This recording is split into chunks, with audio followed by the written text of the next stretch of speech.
The Watergate break-in, 50 years on.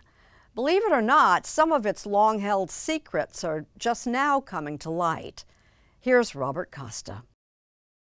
It's almost surreal to recall how Watergate began in the most mundane of spaces. We are standing where the burglars were arrested. That's right.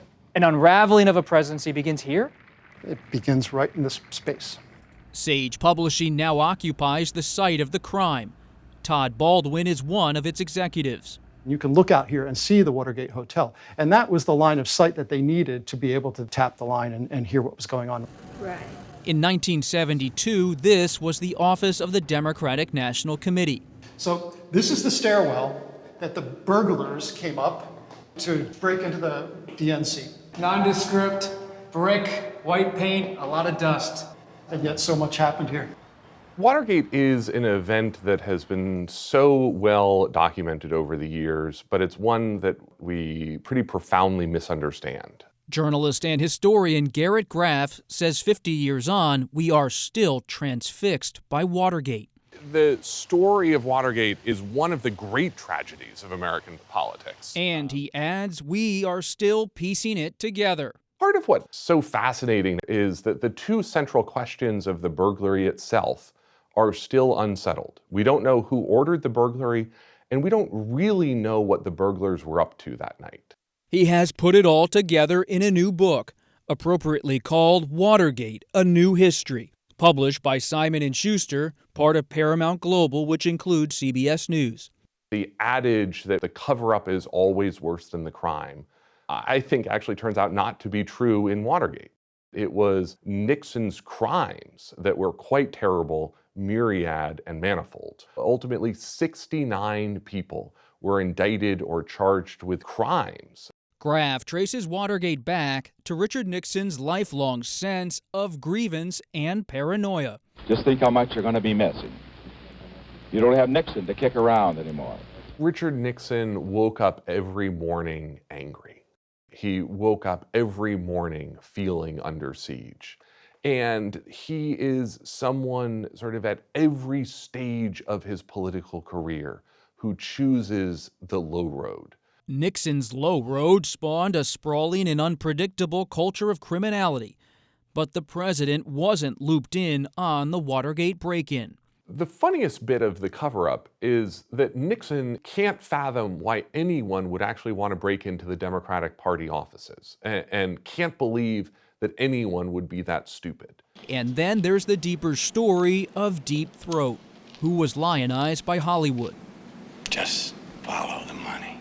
In 2005, former FBI Associate Director Mark Felt stepped out of the shadows, but he had long denied he was Deep Throat. No, I'm not Deep Throat, and the only thing I can say is that I wouldn't be ashamed to be. Garrett, you're pretty tough on Deep Throat. He was a bureaucrat trying to succeed J. Edgar Hoover at the FBI. This is not someone who is waking up in the morning trying to protect American democracy. This is someone who wants a job that he didn't get.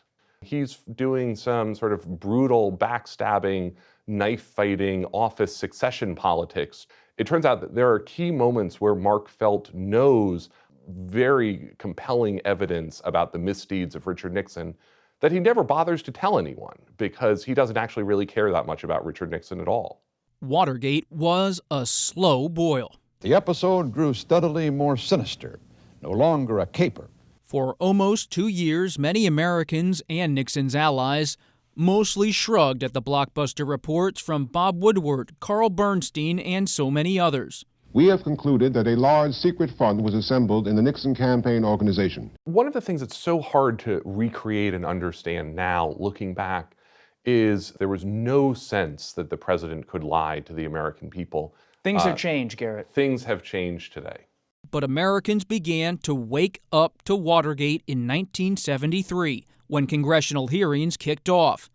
Everyone seemed to be watching. I began by telling the president that there was a cancer growing on the presidency. About 80% of the country was watching this play out on television. We're now chatting as the January 6th committee begins its hearings. Is that level of attention even possible today? It's definitely not possible at this scale. The average American household that summer watches almost a full work week's worth of the hearings. 30 to 40 hours of congressional hearings is just mind-boggling. The bombshell revelation: Nixon had taped himself. Mr. Butterfield, are you aware of the installation of any listening devices in the Oval Office of the President? Yes, sir. The ultimate irony of the Nixon tapes is that Nixon thought taping the White House was a terrible idea, that his predecessors, JFK and LBJ, had taping systems, and he tore out that taping system when he first came into office. But he secretly installs a new taping system in a hope to preserve his historical legacy. And of course, it certainly created a new historical legacy for him. It just wasn't the one that he thought.